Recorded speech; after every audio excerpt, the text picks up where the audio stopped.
बार चिंटू चिड़ा दूसरे जंगल में अनाज लेने जाता है। वहाँ उसकी मुलाकात टुनटुनी नाम की चिड़िया से होती है। चिंटू चिड़ा टुनटुनी चिड़िया से शादी कर लेता है और उसे अपने घर लेकर आता है। चिंटू की माँ टूनी अपनी बहू टुनटुनी को देखकर बहुत ही खुश होती है। अरे वाह चिंटू, तू तो बहू रानी बहुत ही सुंदर लाया है। अगर मैं तुम्हारे भरोसे रहता तो तुम केवल घरेलू बहू ही ढूंढ कर लेकर आती। तो क्या कमबख्त इसे लाया है तो क्या ये घर के काम नहीं करेगी? माँ जी, आप ये कैसी बातें कर रही हैं? मैं आप सबकी सेवा करूँगी। बहू, तुम्हारे ये सोने के जेवर कितने सुंदर हैं और तुमने कितना सारा जेवर पहन रखा है। लगता है तुम्हारे घर वाले बहुत ही ज्यादा अमीर हैं। हाँ माँ जी, वो तो है। मेरा मायका बहुत ही अमीर है। मेरे मम्मी पापा ने मुझसे एक बात कही है कि ससुराल जाने पर ये सारे जेवर अपनी सास को दे देना। ये सुनकर टूनी खुश हो जाती है। अरे चिंटू, तेरी बीवी तो सुंदर होने के साथ साथ समझदार भी है। थोड़ी देर बाद माँ जी, ये लीजिए मेरे सारे जेवर। इसे अब अपनी अलमीरा में रख लीजिए। ला दे, मैं इसे अच्छे से रख देती हूँ। टुनटुनी अपने सारे जेवर टूनी को दे देती है।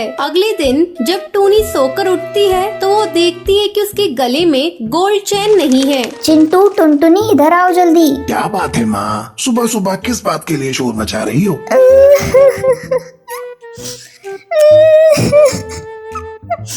क्या बताऊं बेटा, मेरे गले में जो 10 तोले की सोने की चैन थी वो गायब है। वो मेरे गले में नहीं है। पता नहीं उसे किसने चुरा लिया। माँ जी, आपकी चैन चुराएगा कौन? याद करके देखिए, आपने उसे कहीं रख तो नहीं दिया है? अरे नहीं बहू, मैंने जब उसे उतारा ही नहीं तो रखने का सवाल ही नहीं होता। अब मुझे याद आया माँ जी, कल आप बाजार गई थी। लगता है वहीं किसी ने आपकी चैन को चुरा लिया। चोर चक्के भीड़ वाले इलाके में ही घूमते रहते हैं। शायद तू ठीक कह रही है बहू। मैं तो भूल गई थी कि कल मैं बाजार गई थी और मैं सोच सोच कर परेशान हो रही थी कि घर में से वो चैन कहाँ गई। तब चिंटू कहता है, माँ, मैं देख रहा हूँ आजकल तुम भुलक्कड़ होती जा रही हो। ऐसा करो, घर की सारी चाबियाँ टुनटुनी को दे दो। हाँ बेटा, तू सही कह रहा है। मैं अभी सारी चाबियाँ टुनटुनी को दे देती हूँ। टूनी घर की सारी चाबियाँ टुनटुनी को दे देती है। माँ जी, मैं ये सारी चाबियों को लेकर क्या करूँगी? इसे आप ही रखिए।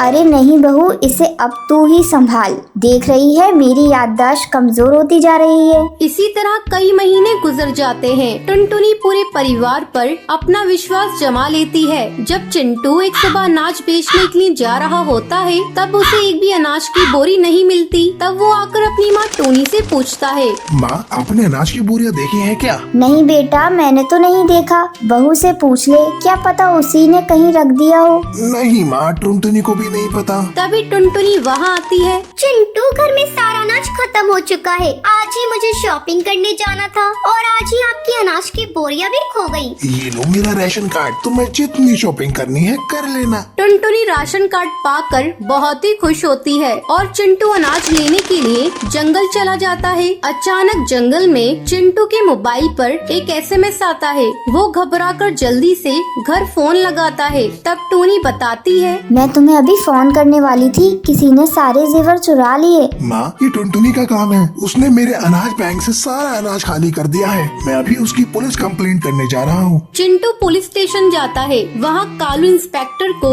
अपनी लुटेरी बहू के बारे में बताता है। कुछ ही दिनों में लुटेरी चिड़िया गिरफ्तार हो जाती है। दोस्तों, आज के लक्की विनर्स के नाम ये रहे आपकी स्क्रीन पर। आज का सवाल ये है, चिंटू चिड़ा अपना राशन कार्ड किसे देता है? अगर आपको पता है तो आप हमें कमेंट करके जरूर बताएं। लक्की विनर के नाम कल की वीडियो में दिखाए जाएंगे। अगर आपको ये वीडियो पसंद आई हो तो इसे लाइक और ऐसी कहानियाँ देखने के लिए मेरे चैनल को सब्सक्राइब करना ना भूलें। एक जंगल में गोपी चिड़िया अपनी 2 बेटियों के साथ रहती थी। बड़ी बेटी का नाम मीरा था और छोटी बेटी का नाम राशि था। गोपी चिड़िया बहुत ही ज्यादा मेहनती थी। वो अपनी बेटियों से बहुत प्यार करती थी। एक दिन, माँ, जंगल के पास एक नदी है। वहाँ का नजारा बहुत ही खूबसूरत है। माँ, वहाँ घूमने जाने दो ना। नहीं बेटा, वो बहुत ही खतरनाक जगह है। तुम अभी बच्ची हो। माँ, हमारी सारी सहेली वहाँ पर घूम कर आती हैं। आप बिना वजह हमें डरा रही हैं। बेटा, तुम जानती नहीं, उस नदी के पास चालाक अहम कौआ और धोखेबाज जिगरबाज रहता है। मैं तुम्हें किसी खतरे में नहीं डाल सकती। चलो छोड़ो, मैं काम पर जा रही हूँ। अपना ख्याल रखना और कहीं बाहर मत जाना। ये कहकर गोपी चिड़िया वहाँ से चली जाती है। तभी राशि चिड़िया मीरा से कहती है, चल मीरा, माँ तो चली गई, चल अब हम दोनों चुपके से नदी के पास चलते हैं। अब मीरा और राशि चिड़िया नदी के पास घूमने जाती हैं। अरे वाह, राशि कितनी खूबसूरत जगह है ये, माँ बिना वजह रोक रही थी। वो दोनों वहाँ पर लगे फल खाती हैं और नदी में नहाकर मस्ती करती हैं। तभी अहम कौआ वहाँ पर आ जाता है। मीरा, ये तो वही अहम कौआ है जिसके बारे में माँ ने बताया था। चल भाग यहाँ से। अरे बच्चों, घबराओ मत, मैं तुम्हें नुकसान नहीं पहुंचाऊंगा। तुम दोनों मेरे साथ मेरे घोंसले में चलो, मैं तुम्हें बहुत सी नई खाने की चीजें दूंगा। अहम कौआ अपनी बातों में फंसाकर मीरा चिड़िया और राशि चिड़िया को अपने घोंसले में ले आता है। वो उन दोनों को बहुत सी खाने की चीजें देता है। तभी अचानक अहम कौआ और जिगरबाज उन्हें रस्सी से बांध देते हैं। छोड़ो हमें, ये क्या कर रहे हो? माँ तुम्हारे बारे में बिल्कुल सही कहती थी, तुम धोखेबाज चालबाज कौवे हो।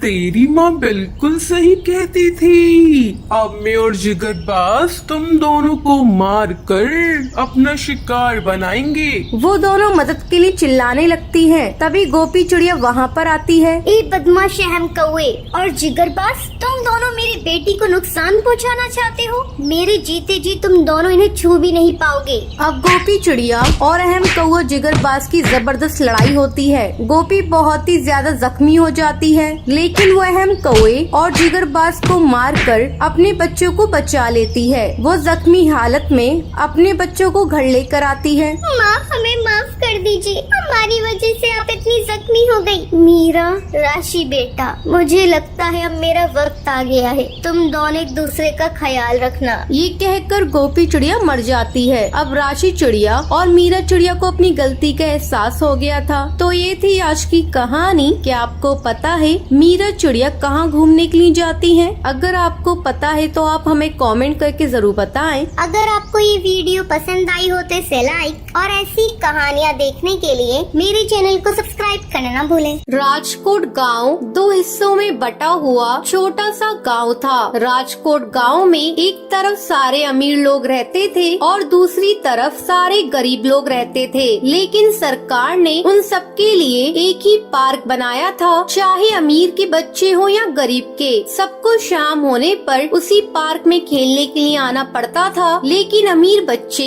बहुत ही ज्यादा घमंडी थे। पार्क में बहुत सारे खिलौने और झूले होने के बावजूद वो